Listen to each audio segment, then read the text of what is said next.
Pois é, então desligar os microfones, quem por favor puder, e eu começo então. Então, bem-vindos a todos e todas, né, a mais um momento aí em que eu reúno companheiros, pesquisadores, professores, amigos, enfim, todos que têm interesse, né, nas discussões sobre educação de jovens e adultos. E hoje, em especial, mais uma discussão aí que vai tratar de algo de interesse coletivo, né, não só no contexto atual que a gente está vivendo, mas por conta da educação de jovens e adultos, que é o que me traz aqui, né, e é o que faz com que esses encontros tenham acontecido semanalmente, praticamente. Então, hoje nós vamos discutir a educação de jovens e adultos nas comunidades indígenas. E eu tenho a honra, o prazer, a satisfação de ter aqui o professor José Arimatea Guimarães. Professor José Arimatea, muito obrigado, já antecipado. Essa palavra obrigado vai percorrer durante todo o nosso encontro, porque eu sei o quanto a agenda, horário, disponibilidade, isso tudo é sempre muito mais difícil para a gente conseguir reunir pessoas interessadas numa discussão tão rica como essa. Quero agradecer a todos os convidados, né, que estão entrando, estão chegando. Dizer, então, que é um prazer muito grande, professor Arimatea. Posso dizer que o senhor é quase já da Unilab, né? Eu me lembro que nós tivemos aí um encontro feliz numa das aulas que o professor Lincoln, né, o professor Lincoln de Jesus, quem o convidou para uma aula que eu compartilhava a disciplina com ele. E também tivemos o prazer de conhecer a comunidade Tapeba num evento que foi realizado, então, na sua comunidade. Então, hoje, discutir educação de jovens e adultos é pensar, né, o quanto as comunidades indígenas elas têm a sua participação, importância nesse processo todo, e meio a um projeto, né, de educação diferenciada, porque a gente está falando de uma modalidade entrecruzando com outra. Né? Então, estamos falando de duas modalidades, tanto a educação indígena quanto a educação de adultos. E é esse interesse comum que nos move hoje a trazer o professor José Arimatea Guimarães. Eu vou apresentar rapidamente o professor, então, ele é pedagogo, ele é licenciado em Geografia pela Estadual, né, do Ceará, ele é especialista em Gestão e Coordenação Escolar pela Faculdade Darcy Ribeiro, olha aí, Darcy Ribeiro, né, quem tanto defendia também as causas, né, indígenas e, enfim, o povo brasileiro aí, pensando desde da origem, né, com os indígenas que trouxeram aí as suas contribuições e até hoje tem a sua marca, a sua importância na nossa sociedade. E, além disso, o professor é especialista em gestão escolar. Não somente isso, ele é diretor de uma escola indígena, também no Ceará. Se não me falha a memória, em Caucaia, né, professor? E, além Isso, disso, é Calcaia. indígena da comunidade Tapé. Professor, hoje o nosso tempo é muito curto, então vamos lá. Professor, muitíssimo obrigado pela sua participação. Quero agradecer também a todos que estão participando, dizer que essa conversa ela fica depois gravada, que o interesse é, de fato, reunir discussões. Não é público, não é fazer disso volume de pessoas. É pensar nas pessoas interessadas. Antes de mais nada, deixe-me apresentar. Eu sou o professor Luiz Carlos Ferreira, sou professor da Unilab, da Universidade da Integração Internacional Luso-Afro-Brasileira, pedagogo, mestre em educação, doutor em políticas públicas, discutindo na Unilab a educação de jovens adultos e trabalhando a educação de jovens adultos, seja nas manifestações culturais da cultura africana e afro-brasileira, seja na formação de professores ou nas políticas de educação mesmo. Então, dentro desse trabalho é que eu convido, né, o professor para que ele possa, então, nos agraciar com sua fala. Professor Arimatea, sendo bem rápido e sucinto na pergunta, professor, nos fala um pouco da sua trajetória de vida acadêmica, profissional, até chegar na direção de uma escola indígena. Tenho certeza que hoje tem muitas perguntas, mas eu vou tentar driblar todas para a gente conseguir, num tempo curto, dar conta de tanto interesse que a gente tem. Então, seja bem-vindo, a palavra é sua, então, para nos contar um pouco dessa sua trajetória tão rica aí, que chega numa escola de educação de adultos. Obrigado, professor. Obrigado a você, professor Luiz Carlos, pelas palavras tão afáveis, né? Uma boa tarde a todos, né? Como o professor já falou, sou oriundo da etnia Tapeba, aqui do município de Calcaia. E eu, assim, minha trajetória na educação começou muito rápida. Eu, com 19 anos, eu fui convidado para lecionar numa escola aqui indígena do nosso município, uma escola municipal. E quando eu cheguei naquela escola, comecei a trabalhar com turma de primeiro ano do ensino fundamental e, posteriormente, já com a educação de jovens e adultos. Então, foi isso que me apaixonei. Eu chamo os meus alunos da EJA como meus meninos. Não são meus alunos, não são os senhores nem as senhoras. São meus meninos. E isso nos anos 2000 eu comecei. E nisso eu fui claro, fazendo o meu trabalho, me aperfeiçoando, me apaixonando. Eu digo que eu passei pela paixão e hoje eu estou realmente amando, né? Que a paixão, ela passa, ela é passageira. Mas o amor, ele é permanente, né? O amor, quando ele está no nosso coração, ele permanece. E quando você ama, você gosta do que você faz, você se apaixona pelo que faz. Como eu já falei, sou da etnia Tapeba, aqui do município. Nossa etnia, ela tem hoje aproximadamente 6 mil índios, não é? Nossa etnia, ela despontou aqui na luta no município de Caucaia nos anos 80, devido à discriminação que era muito grande dentro do município. Nosso município, ele leva o nome Caucaia, que quer dizer mata queimada, já é um nome indígena, não é? Eles tentaram mudar o nome para Vila Nova de Soure, mas não mudou, os portugueses quando vieram.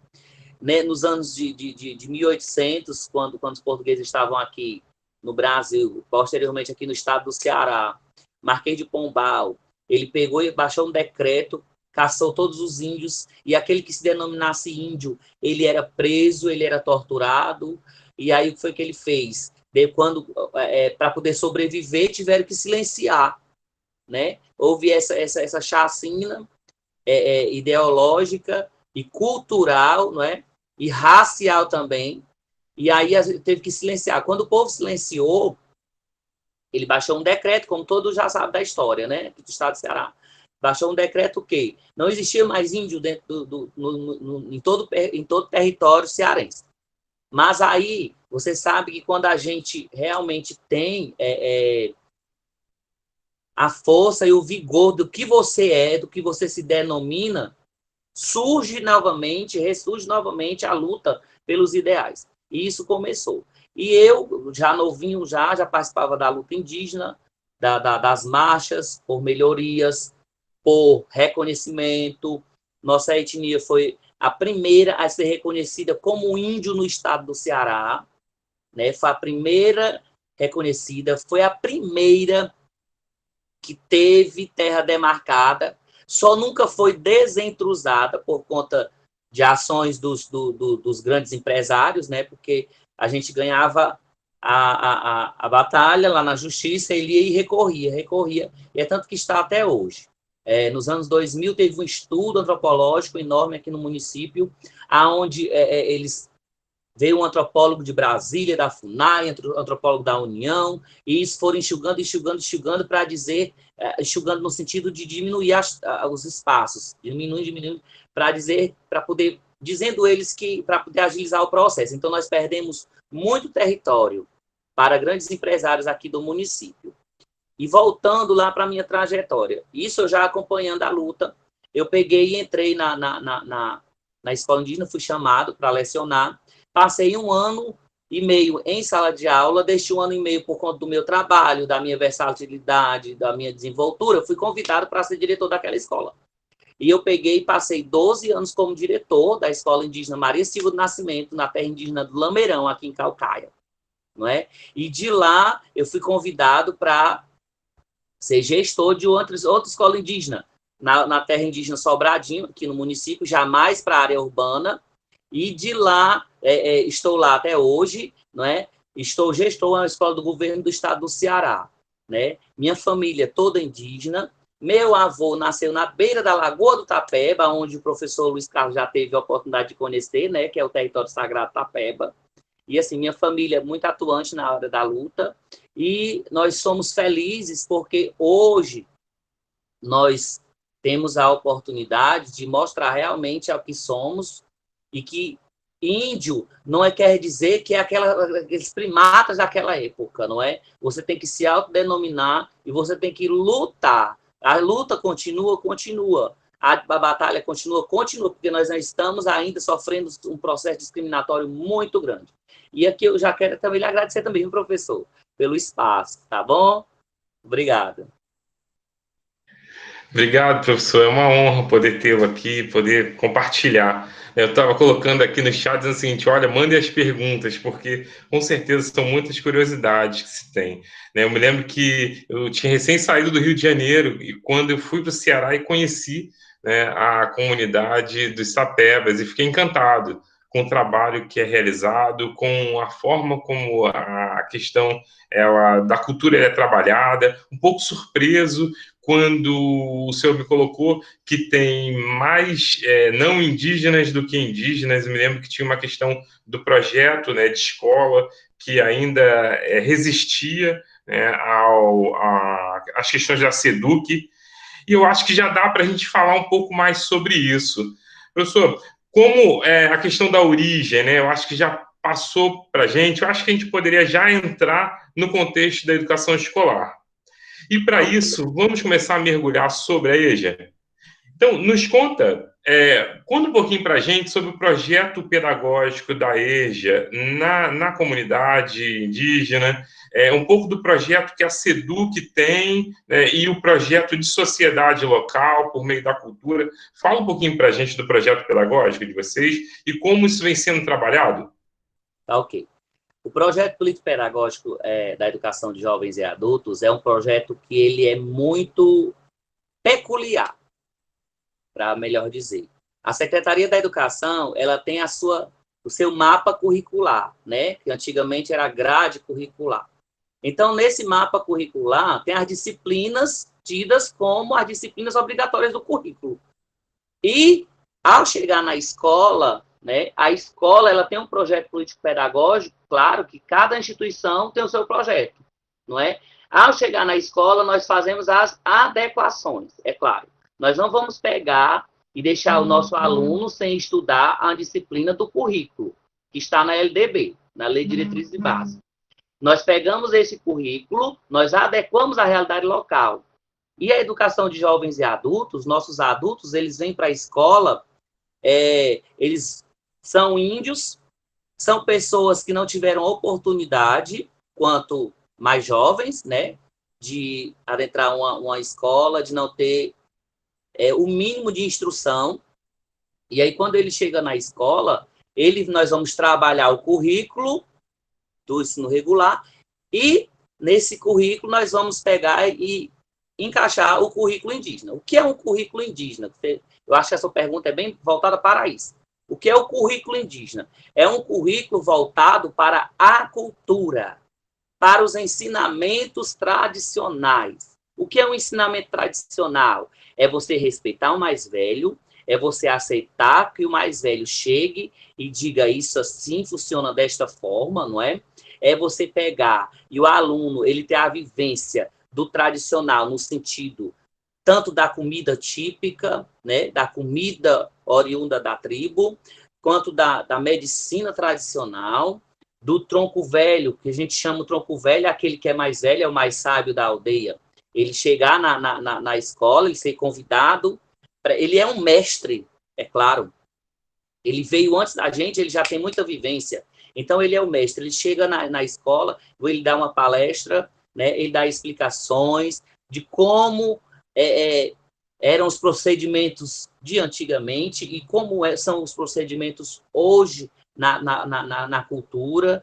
E o nosso aluno, ele se fortalece mais culturalmente, quanto ele recebe a aprendizagem secular, a aprendizagem do currículo tradicional, do currículo regular.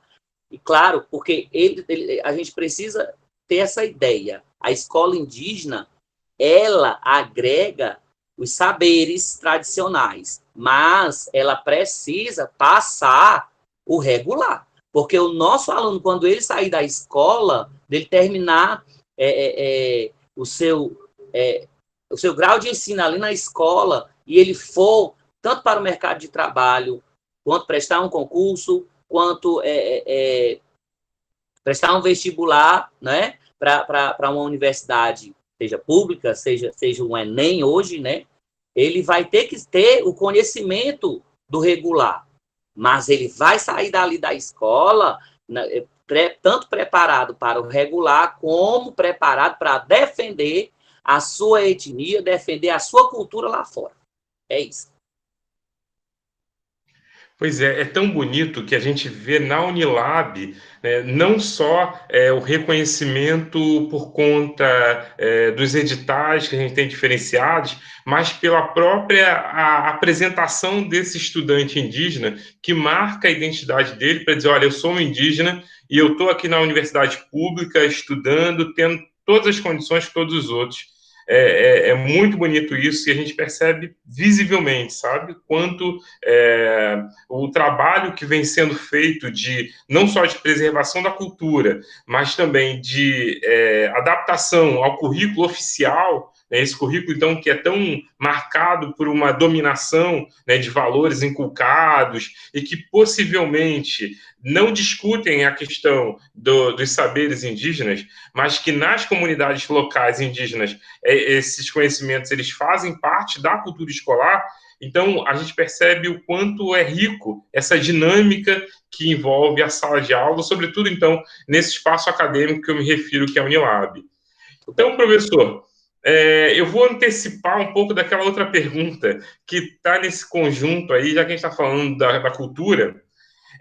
A gente sabe da riqueza que tem a cultura indígena. Eu me lembro aqui do toré, né, que é uma das manifestações da dança. Professor, como então essas manifestações da cultura indígena elas estão presentes na escola? Eu falo da EJA, mas se o senhor também quiser se referir à educação escolar, não há problemas. Mas só para entender o seguinte, como essas manifestações da cultura indígena, elas passeiam pelo currículo? Ou Pronto. elas passeiam pelas atividades da escola, seja atividades oficiais e não oficiais? Elas não passeiam, né? Elas estão, elas fazem parte, Perfeito, elas perfeito, são parte do currículo. Como eu bem perfeito, falei, professor.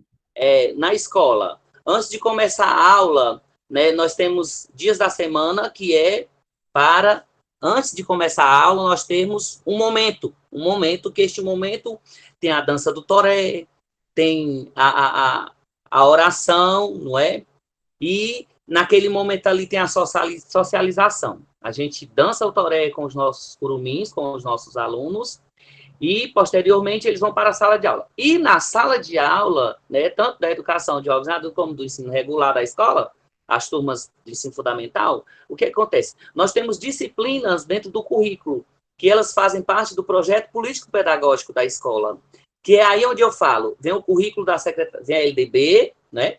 Vem a Base Nacional Comum, vem o currículo do Estado, é claro, que é adequado, e saindo do Estado, vem o da escola.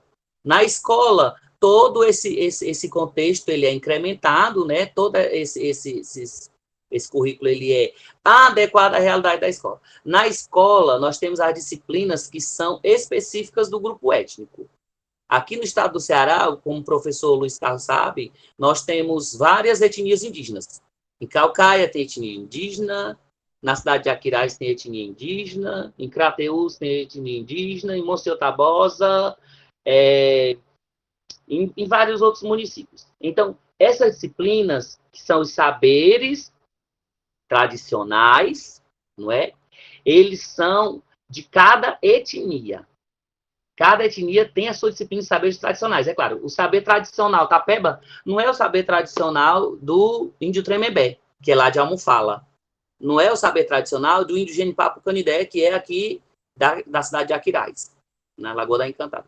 Então, os saberes tradicionais é a parte da dança, da medicina, da espiritualidade, que é muito forte na aldeia, não é? Se tem um doente, tem aquele que é o rezador, que é o pajé, né, que faz lá o ritual da cura. Nós temos a questão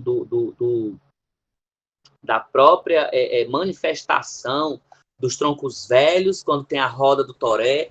Não sei se o professor chegou a participar de alguma roda de toré, mas quando a gente participa, a gente se sente mais vigorado, mais forte, mais em contato com a ancestralidade, com o espiritual.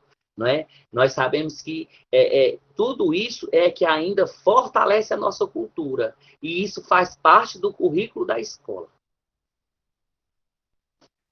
Perfeito, professor. Corrigindo, né? Esse é o próprio currículo, né? Isso é o Enfim, a currículo. ideia de passear fica uma coisa muito externa que chega à escola como se fosse algo de fora para dentro, e não é. Né? A gente está falando de um currículo que já é o próprio contexto, né, que a gente está falando.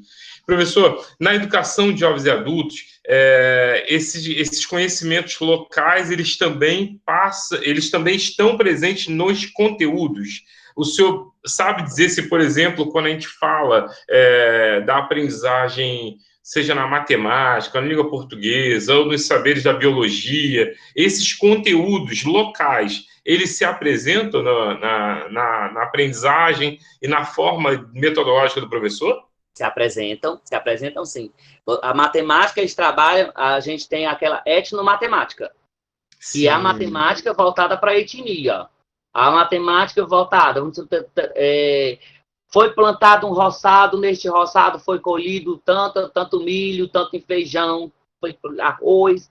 Isso já é a etnomatemática. Trabalhar aquilo que é tratado no dia a dia da comunidade, da subsistência, da agricultura da subsistência dentro da comunidade. Na área geográfica, né? Eu puxar para a minha área, a área da geografia, a geografia local, a geografia da comunidade, se na comunidade tem rios, se na comunidade tem lagoas, se na comunidade tem muita planta, muita árvore, não é? Ela tem muita presença rochosa ou tem muita presença mais da questão dos bancos de areias, de tudo isso. Então, a geografia, ela trata do cotidiano, do cotidiano. A disciplina é geografia, mas o cotidiano está muito presente, né?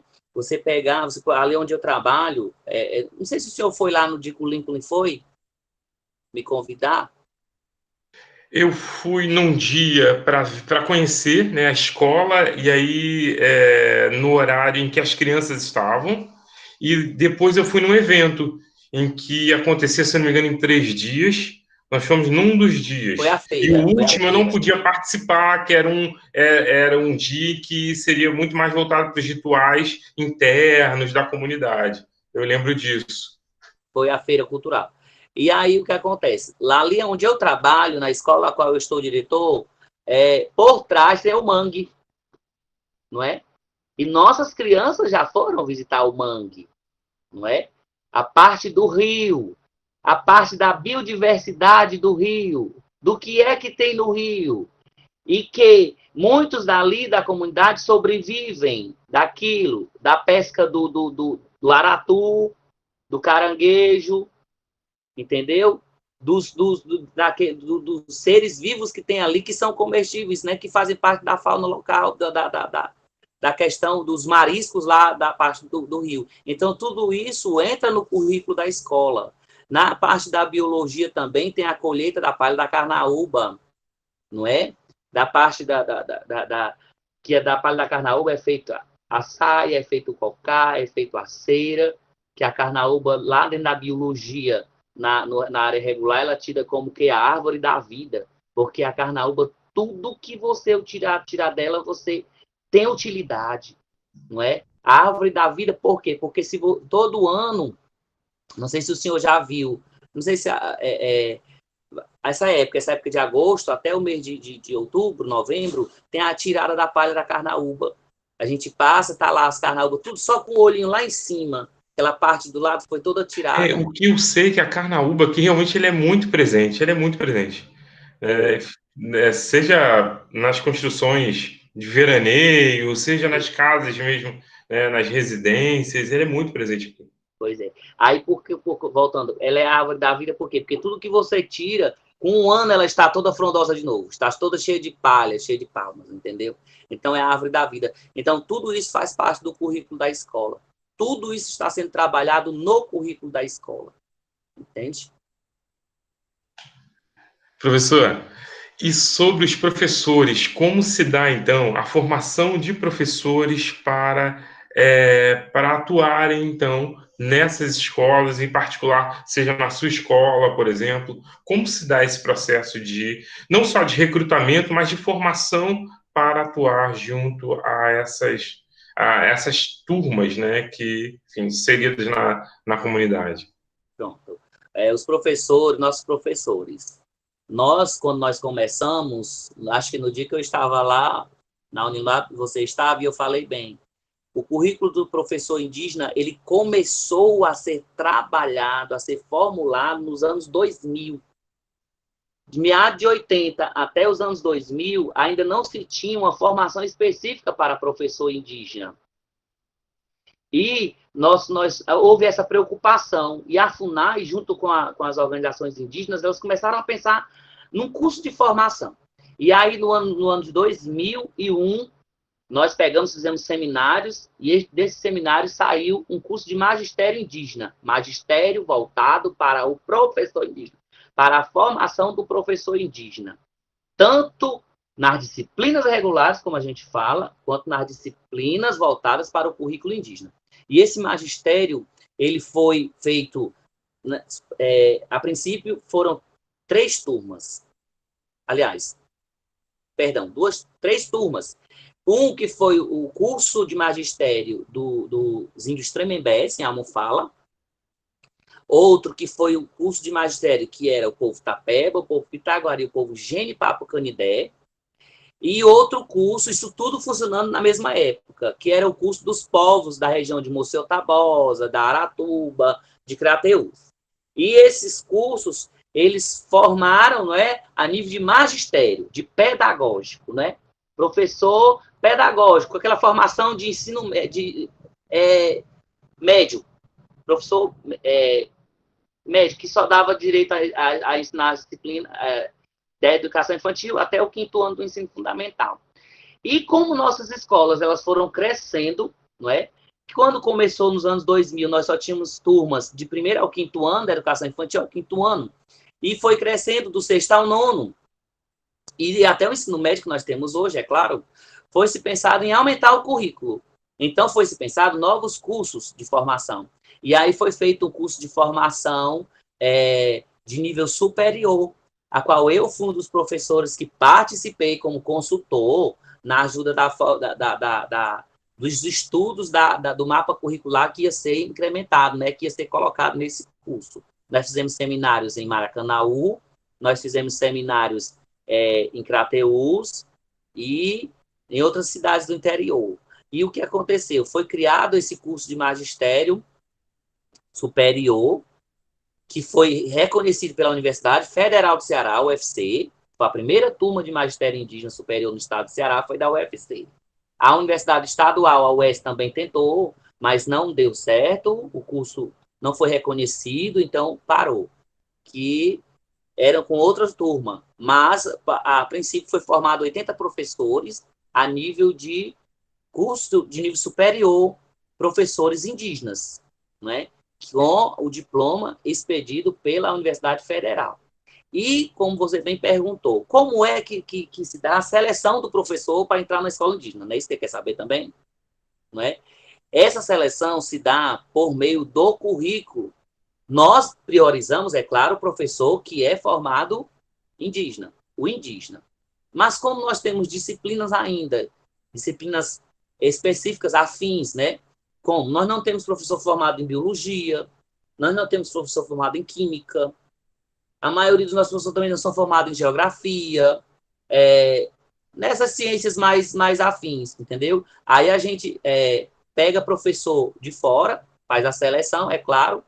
Se o professor se encaixa no currículo, aí esses professores, eles participam, os não índios, mas a maioria dos nossos professores, eu volto a frisar, absoluta, são professores oriundos tanto da etnia, quanto tem a formação, tanto no magistério como no curso superior, para atuar na escola indígena. Então, nós temos professores formados especificamente para atuar numa escola indígena.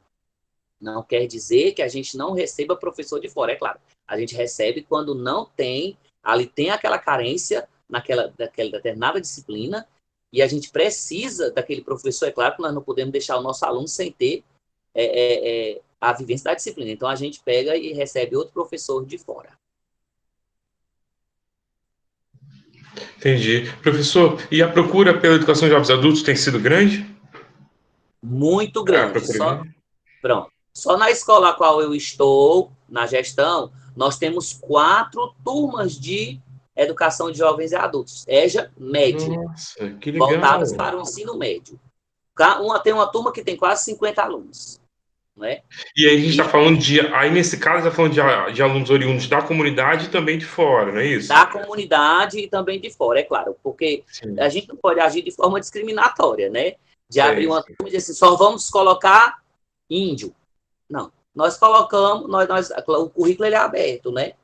E aí a gente recebe alunos que não são oriundos da etnia, mas a gente trabalha o nosso público, claro, o nosso público específico e nossas turmas são voltadas mais para os indígenas. Então, nós temos 4 turmas de EJA médio e, claro, que nessas turmas o currículo é voltado para a educação indígena. Nossa, deve ser uma riqueza tamanha, né? Porque a gente está falando já de adultos e adultos conhecedores da sua própria cultura, né? Então, interagindo aí nesse conhecimento escolar, perfeito.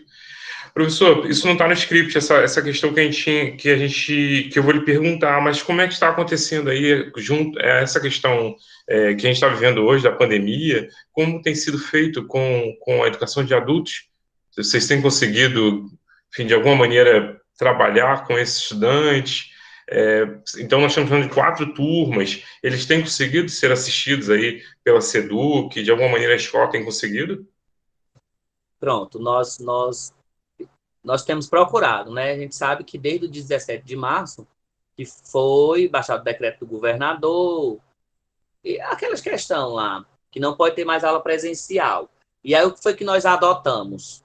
Nós temos grupos de WhatsApp, né? O que seria de nós hoje se não fosse a internet, né? E a gente pegou, claro, cada turma tem o seu grupo de WhatsApp. E aí o professor, ele pega o conteúdo, ele faz uma pequena videoaula, ou então ele pega o conteúdo, bota bem mastigadinho, e coloca lá no grupo, e o aluno pega, reproduz e manda no privado do professor a resposta daquele conteúdo, daquela atividade que foi passada. E graças a Deus, aqui nós estamos tendo uma devolutiva muito significativa. E nós tivemos agora, com toda a pandemia, 2 turmas que nós encerramos agora no mês de junho, isso é o dia 29 de junho, 2 turmas de EJA médio. Nós já estamos aqui fazendo a escrituração, preparando certificados para nós integrarmos esses alunos. Muito embora nós iremos fazer uma colação de grau virtual, né? Que é o que está acontecendo. Mas nós não estamos deixando de atender o nosso público, não é? Sim. Muito embora que remotamente, mas que as adequações realmente têm que ser feitas, né? Nós precisamos nos adequar e que tá surtindo efeito. Nós estamos, sim, continuando dando nossas aulas, professor entregando a atividade e aluno dando a devolutiva da atividade, tirando dúvida com o professor no privado do professor. Entendi. Professor, tem uma pergunta aqui que eu acho que o senhor já deu a resposta. Assim, como vocês fazem com os alunos que não são da etnia? Existem alunos de outras etnias no caso dessa escola? Tem, a gente não é tão frequente, mas lá na Ah, escola eu sim. já recebi aluno da etnia Tremembé, já recebi aluno que é gente Papo Canidé, Sim, que é uma e minoria, deve ser, né? Porque a própria minoria. comunidade está inserida dentro de uma etnia, né?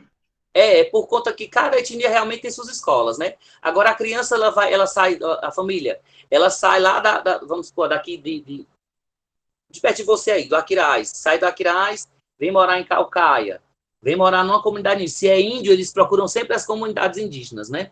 E aí ele vem, mora próximo à escola. Aí a criança vai a família vai matricula o aluno na escola e ele vai e passa a estudar com a gente. Mas que não é normal, assim, acontecer sempre. São casos isolados. Sim. Professor, mergulhando ainda na sala de aula, eu acho também que a gente pode puxar essa questão colocada aqui no chat, dentro daquele contexto que a gente falou de formação de professores. Em poucas palavras, você pode falar para a gente como é feita essa metodologia de ensino que o professor trabalha, a avaliação, ela é também no mesmo formato da SEDUC, ela é diferenciada, o material didático trabalhado, ele é igual ao da SEDUC ou ele consegue se diferenciar por conta das especificidades? Professor, é questão do material didático. O material didático, as orientações que a gente tem também, né? Nós temos, para você ter uma ideia, na época do magistério, nós publicamos livros. Nós temos livros publicados. O governo do estado ele fez uma tiragem desses livros e entregou para as escolas. Nós ainda temos lá na escola também exemplares desses livros. Então, esse livro ele é mais voltado para o ensino fundamental 1, né? Da educação infantil ao 5º ano. Então, com esses livros, os professores trabalham em cima desses livros. Nesse livro tem a matemática, tem a geografia, tem o português, tem a medicina tradicional, tem a espiritualidade, tem o toré, lá estão as músicas que a gente canta, não é? Então, isso faz parte do currículo, esse material diferenciado é utilizado na escola. Já do 6º ao 9º ano, como a gente sabe que a gente não tem material específico, a gente utiliza realmente os livros do PNLD, né? Que é o que vem do governo federal. Mas que as adequações, elas são feitas para a sala de aula. O professor, ao planejar, ele planeja a sua aula, como eu bem falei, do currículo, do mapa curricular, né? Isso contido na LDB, e ele pega e incrementa com o seu currículo local, com a realidade local. Você sabe que cada escola tem a sua realidade. Então, esta realidade ela tem que ser trabalhada, porque eu não posso pegar e trabalhar a realidade do município de Caucaia com a realidade lá do município de Redenção, onde você está trabalhando. Não posso. Por quê? São currículos específicos, são realidades específicas, são realidades distintas. Perfeito, professor. Só é uma pena que chega na Unilab e a gente acaba empacotando todo mundo como sendo igual, né? E a gente acaba não tendo a oportunidade de trabalhar essas especificidades que, volto a dizer, são tão ricas, né? Pois é, o pecado está em De cada comunidade indígena, de cada estudante estrangeiro, né? Que chega para a gente aí com sua cultura. Agora, professor, falando um pouco da realidade, né? Da comunidade Tapeba, um pouco do que pode ser dito, mas que a gente não vê, né? Professor, fala para a gente um pouco sobre essas curiosidades que existem aí em torno das comunidades indígenas, como fica essa relação dos caciques, dos pajés, os ensinamentos ancestrais. Consegue falar um pouco com a gente sobre isso? Porque, assim, a gente, no geral, né, eu vou falar por conta também do conhecimento que eu tenho, a gente sabe de modo muito amplo e superficial, né, um pouco dessas especificidades. Mas só consegue falar, eu sei que o nosso tempo também é controlado, mas só consegue falar um pouco sobre essas curiosidades que existem? Cada realidade é uma realidade. Qual é a realidade, então, da comunidade Tapeba, comunidade indígena de Tapebas, Pronto. na cultura local? Pronto. Você falou do cacique e do pajé, mas nós também há liderança. Porque o cacique é o que governa toda uma etnia. O pajé é aquele que é o curandeiro da etnia como um todo. E nós ainda temos uma terceira pessoa, uma terceira figura, que é a liderança local. O pajé, o cacique. O cacique é aquele que é o que, se tem algum problema, chega para o cacique e comenta e tenta resolver. E ele é aquela pessoa a qual, por ele ser o maior na tribo, é ele quem dita soluções, que ajuda a resolver conflitos e problemas dentro da etnia. E que também é ele a figura a qual se leva para fora para se resolver algum problema que se tenha com algum poceiro, algum grileiro, alguém que está querendo entrar na comunidade indevidamente, que está mexendo nos recursos naturais da comunidade, que a gente sabe que existe muito isso. Então, ele é a pessoa, é o maior, é o chefe de Estado dentro da comunidade. E O pajé é o curandeiro, é aquele que trata do espiritual, é aquele a qual a gente, se está com alguma coisa está lhe perturbando, você vai lá, faz uma reza, faz um ritual de cura. Se tem alguma dificuldade espiritual envolvendo a comunidade, está passando por algum problema, turbulência, é ele quem ajuda, é ele que faz as oferendas, que faz os rituais, né? E a liderança é a pessoa a qual leva os problemas para um e para o outro. A liderança é que, aqui em Caucaia, nós temos 17 comunidades. Dentro da etnia Tapebe, nós temos 17 comunidades indígenas. Cada comunidade tem sua liderança. Então, aquela liderança resolve o conflito ali. Se ele não puder, leva os anseios, leva os problemas, tenta resolver. Se ele não conseguir resolver, ele leva para o cacique. E o cacique que é o maioral, então tenta resolver lá fora. Então é isso, nós temos 3 pessoas. E essas 3 se reúnem uma só. Quando se o problema é resolvido, o problema tem que ser resolvido realmente pelo cacique, que é o maioral da comunidade. E a relação, como você está perguntando também, né? A relação tem que ser uma relação amistosa, né? Tem que ser uma relação de respeito. Não é porque fulano está querendo ser acima do outro. É que se existe uma hierarquia, a gente tem que respeitar.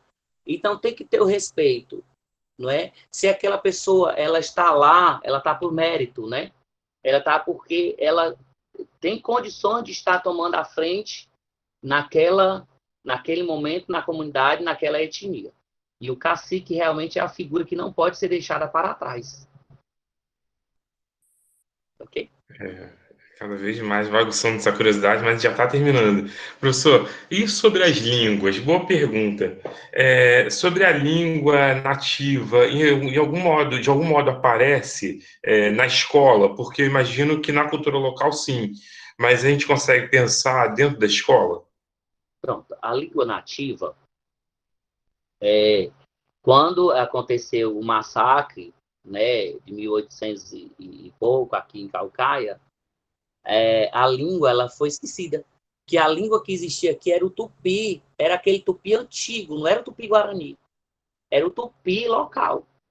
E a língua ela foi perdida, não é? E você sabe que nós somos remanescentes. Não existe mais aquele que foi daquela época, é o remanescente, nós somos remanescentes. Então, tudo que é remanescente, ficou muita coisa perdida. E a língua, ela é morta. A língua tupi, ela é morta. Mas que, nos anos 2000, na época do curso de magistério, nós tivemos uma disciplina que era o tupi. E esse tupi foi nos repassado, não é? Não é que foi aquela coisa grandiosa que deu, o Morimaté fala tupi, não falo. Mas eu estudei o tupi, uma disciplina de 60 horas.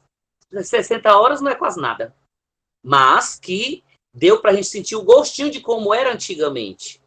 E aí quem trouxe esse estudo foi o professor Josafá, que é índio da Paraíba. Índio da etnia... Meu Deus, eu esqueci. Mas eu lembro já. E ele pegou e foi convidado para lecionar para a gente, e a gente teve essa que foi muito proveitosa. Aí, hoje, dentro da sala de aula, tem professor que ainda tem a apostila de tupi, e ainda pega e dá uma repassada para os alunos.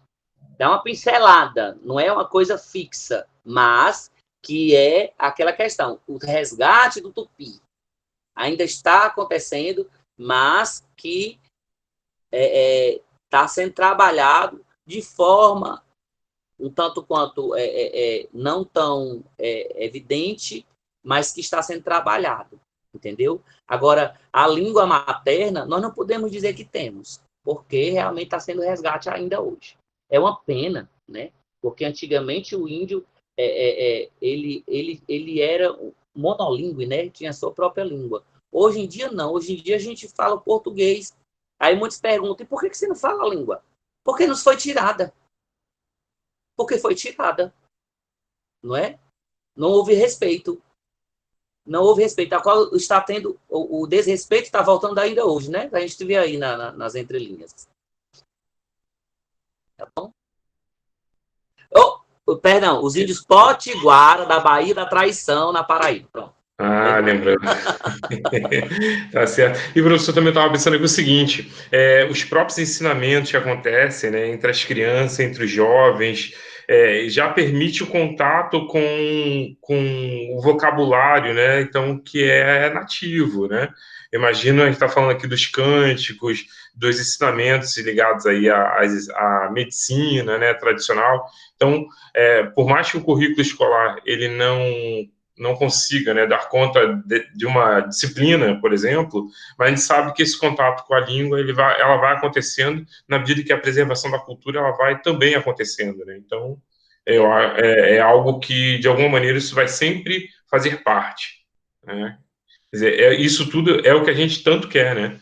Que por mais que o que a gente tem vivido seja de fazer com que o índio, né, e a cultura dele desapareça, o que a gente está fazendo é exatamente o contrário, né? Pensando aí formas, e aí a escola, né, e aí o trabalho que é realizado em loco, né, que vai contribuindo para que essa preservação da cultura ela vá sempre resistindo, né, a todos os ventos, né, a todas as tempestades. E professor, desafios que não são poucos. Quais desafios encontrados por um diretor de escola, por um professor, por um líder, por um filho da comunidade? Que desafios são esses, professor, que o senhor tem encontrado aí ao longo de alguns bons Alguns anos? poucos anos, né? Alguns poucos anos, alguns bons anos. Bons anos, porque realmente tem sido meu aprendizado. Eu tenho tanto aprendido como pessoa, como profissional, eu devo sim. A minha etnia, eu devo ao meu povo. E os desafios ainda são muitos. Eu entrei, já tem 20 anos, né, que eu entrei na educação. Na educação, principalmente na educação indígena. Já entrei na educação indígena. E o principal desafio que a gente ainda enfrenta hoje, olha, ao longo de 20 anos, é a discriminação. Ainda existe muita discriminação. Ainda existe muita falta de respeito. As pessoas não respeitam. As pessoas, elas querem rotular. As pessoas ainda querem passar por cima de um direito que é nosso. Cada um tem o seu direito, não é? E o meu direito, ele acaba onde o quê? Onde o seu começa. Mas só que isso não está acontecendo. Estão querendo passar por cima de onde o seu começa. E a discriminação tem sido um problema seríssimo. Tanto dentro das instituições, como na sociedade em si, não é? Eu, como diretor de escola, já enfrentei muito isso e tenho enfrentado até hoje.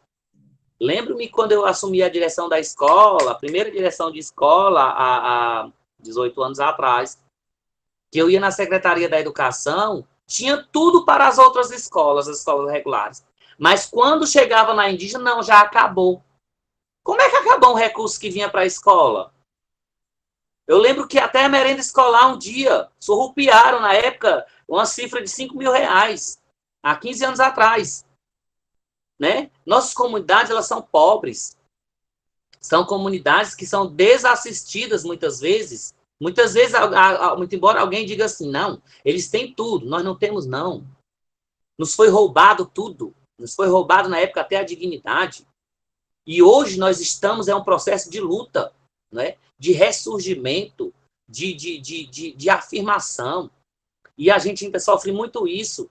E na época foi um processo que teve que ser movido contra o município, por conta que pegaram um recurso que não era deles. Um recurso que era da escola, um recurso que era da comunidade. É claro que nós estamos dentro da escola, mas nós estamos atendendo uma comunidade, não é? Então, a comunidade ficou desassistida por conta de quê? Por conta da discriminação, que para os outros tinha e para a escola indígena não tinha.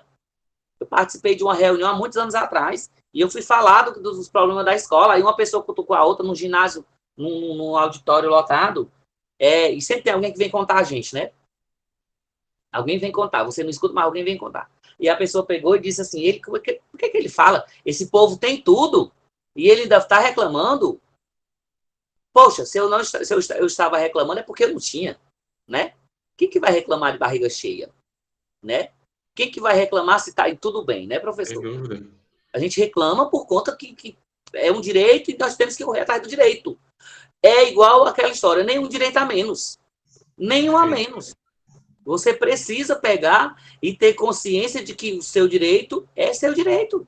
E você tem que correr atrás dele. Antigamente, era uma coisa velada. Mas hoje está muito escancarada ainda. Então, os desafios, eu não digo os, eu digo o desafio hoje, ainda hoje, é a discriminação, a falta de respeito que ainda existe. Tá bom? Professor, e o quanto a educação tem permitido, né?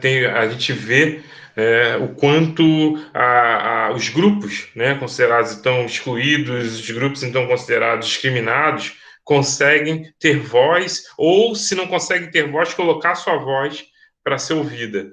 Né? Então, eu imagino sim, né, o trabalho de formiguinha que o senhor, né, como diretor, vem ao longo desses anos batalhando para que então a escola ela seja vista com todos os direitos, com todas as garantias. Essa ia ser, eu ia colocar essa no pacote de nossas perguntas, mas já foi respondida que era exatamente essa relação com a secretaria, com a SEDUC, se é o mesmo olhar ou não. Né? A gente vê o quanto Agora, ela é fruto de muita luta. Pois não, muita pode falar. luta. Pronto, agora vindo para a Secretaria da Educação, não é? Hoje nós ainda enfrentamos muito, mas é claro, graças a Deus, nosso Pai do Pano, nós temos uma secretaria que está sendo sensível à causa indígena, né, no estado do Ceará. Eu não posso negar, nós temos uma secretária hoje, a secretária Eliana Estrela, ela é muito sensível à causa. Não é? O professor Rógeres Mendes, né, que é o secretário executivo, trata das escolas de ensino médio, também é muito sensível à causa. Nós tínhamos também, que é em saudosa lembrança, né, a professora Rita Colares, que foi que faleceu ontem ela faleceu. E a Rita era aquela parte realmente do mobiliário, de cuidar, de equipar, e a Rita nunca foi, nesses anos que eu tenho direção no Estado, nunca foi dizer não, sempre foi sensível à causa. Ainda encontramos muitos percalços no meio do caminho, mas que a relação com a Secretaria da Educação, as regionais de educação, tem sido uma relação até amistosa hoje, não é? Existe, assim, muita coisinha ainda, mas que a gente está conseguindo. Entendi, professor, mas com certeza é fruto de muita luta. Imagino que não Muita deva luta. ser fácil, Não. né, garantir tudo que é de direito, né, a ser garantido mesmo. Professor, eu entendo perfeitamente que o senhor já me passou que a gente tem um horário, né, por conta de compromissos outros. Assim, num primeiro momento, a gente consegue falar de tudo sem detalhar, mas muito provavelmente vai ter outras oportunidades que a gente vai poder É o detalhar um assunto mais específico, porque é tão rica, né, e é tão bom lhe ouvir que tenho certeza que a gente tem muitas outras questões a serem tocadas. Eu agradeço imensamente, né, ao professor Lincoln de Jesus por ter lembrado, Luiz, você podia chamar o Arimateia para conversar com a gente, para conversar sobre a educação de jovens adultos. E aí, professor, meu muito obrigado por o senhor ter tirado aí o seu tempo riquíssimo e precioso para nos falar sobre como acontece, né, a educação indígena presente então na educação de jovens adultos. Tenho certeza que a gente vai ter outros momentos, sim. E já de antemão, professor, adianto que semana que vem nós teremos Secretaria de Educação. Não sei se o senhor conhece, eu vou fazer uma conversa com a professora Iane Nobre. Ela trabalha com ensino médio. E aí, muito provavelmente, quando ela fala de ensino médio, deve ser toda, né, o contexto de ensino médio nas escolas, tanto das escolas regulares como das escolas de EJA. E ainda semana que vem nós vamos falar sobre os rituais masculinos de Moçambique. Nós tivemos aqui, professor Arimaté, uma live que a gente falava sobre as manifestações da cultura feminina, do ser mulher, né, das raparigas.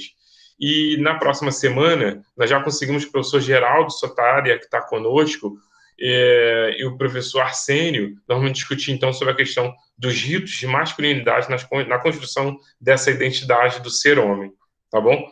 Professor Ok. Arimateia, eu quero lhe dar um muito obrigado, agradecer demais, né, por esse momento tão rico para a gente.